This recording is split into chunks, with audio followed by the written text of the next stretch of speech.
Assalamualaikum warahmatullahi wabarakatuh. Saya kelompok 4 akan menjelaskan tentang standar audit nomor 320 tentang materialitas dalam tahap perencanaan dan pelaksanaan audit untuk memenuhi tugas audit 2. Sebelum melanjutkan ke materi tersebut, izinkan saya memperkenalkan diri bersama teman-teman kelompok saya. Nama saya Nenden Ayu dengan NIM C1911019. Saya Amalia Meliani dengan NIM C1911004. Saya Rianti Zahra dengan NIM C1911029. Saya Siti Anissa Nurmala HR dengan NIM C1911033. Saya Sri Desti dengan NIM C1911034. Kali ini kita akan membahas transspesifikasi SA320 yang bertemakan tentang materialitas laporan keuangan. Nah, teman-teman, kalian pernah berpikir tidak ketika kalian mengaudit suatu perusahaan, kalian menemukan kesalahan sekitar 50 juta dengan total aset yang mencapai miliaran dan juga penjualan yang akan diaudit mencapai ratusan miliaran. Apakah hal tersebut dapat mempengaruhi opini audit atau tidak? Atau skenario kedua, kalian mengaudit perusahaan dan menemukan adanya kesalahan sekitar 10 juta. Namun total aset yang diaudit mencapai 2 miliar dan juga omset yang diaudit hanya 200 juta. Apakah hal tersebut dapat mempengaruhi opini audit atau tidak? Jawabannya adalah tingkat materialitas yang ditentukan oleh auditor. Pada tahapan perencanaan akan ditentukan seberapa besar overall materialitas, yang selanjutnya akan diturunkan seberapa besar performer materialitas dan spesifikasi materialitas. Untuk mengetahui hal tersebut lebih lanjut, mari kita saksikan video berikut yang akan membahas bagaimana mengatur materialitas tersebut. Di sini saya akan sharing tentang standar audit 320, yaitu materialitas dalam pelaksanaan dan perencanaan audit. Seperti biasa, dalam pembahasan ini akan kita mulai dari ruang lingkup standar audit ini, yaitu mengatur tanggung jawab auditor untuk menerapkan konsep materialitas dalam perencanaan dan pelaksanaan atas laporan keuangan.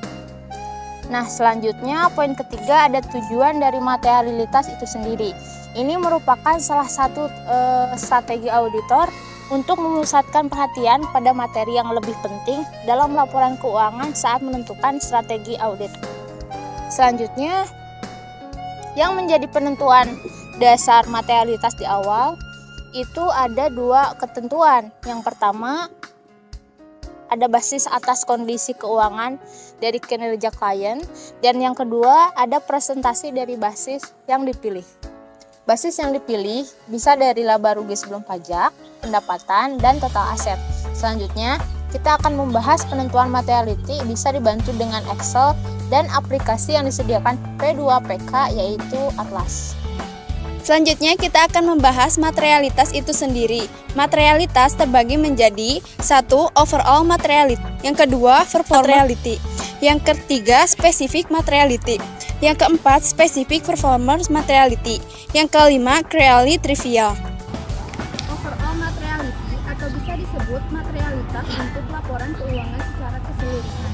Kesalahan penyajian termasuk penyajian dianggap material bila kesalahan penyajian tersebut secara individual atau agregat diperkirakan dapat mempengaruhi keputusan ekonomi yang diambil berdasarkan laporan keuangan oleh pengguna laporan keuangan tersebut. Rule of thumbs untuk penentuan overall materiality. Yang pertama, laba rugi dari operasional berlanjut itu biasanya ditentukan 3-7%. Nah, umumnya menentukan fase presentasi ini masing-masing menggunakan professional adjustment. Yang kedua, pendapatan pengeluaran sebesar 1-3%.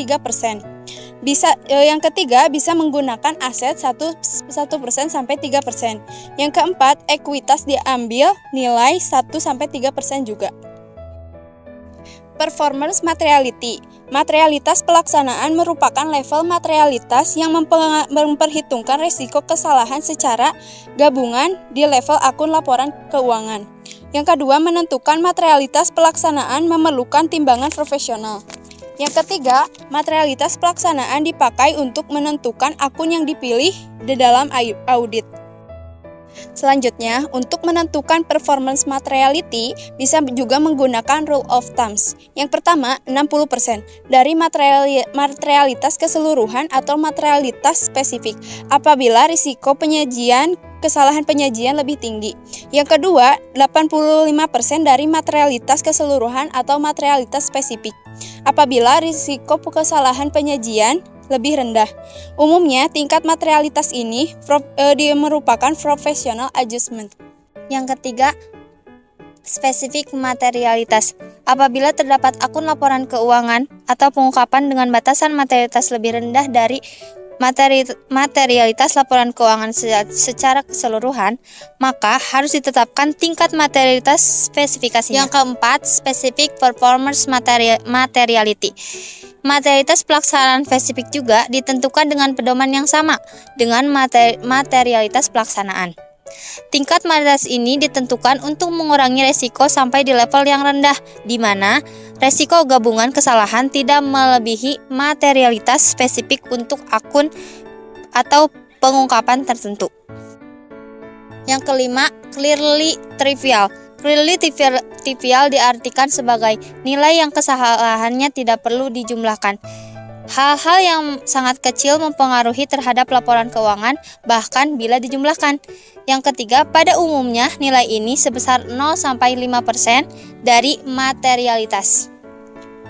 Tanggal berlaku standar audit ini yaitu pada tanggal 1 Januari 2013 yaitu emiten dan 1 Januari 2014 yaitu non-emiten. Materialitas di tingkat pelaksanaan pada resiko auditnya tinggi, maka materialitas akan kita rendahkan. Kita akan mengumpulkan prosedur bukti-buktinya audit yang akan lebih mendalam. Tingkat materialitas dapat direvisi sejalan dengan pelaksanaan audit. Poin pertama yaitu perubahan kondisi. Poin kedua, adanya informasi baru. Dan poin ketiga, perubahan pemahaman auditor atas entitas dan operasinya.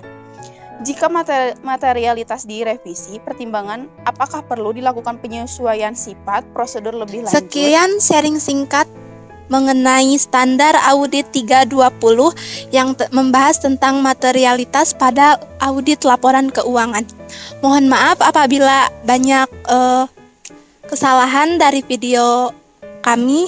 Sekian dan terima kasih. Assalamualaikum warahmatullahi wabarakatuh.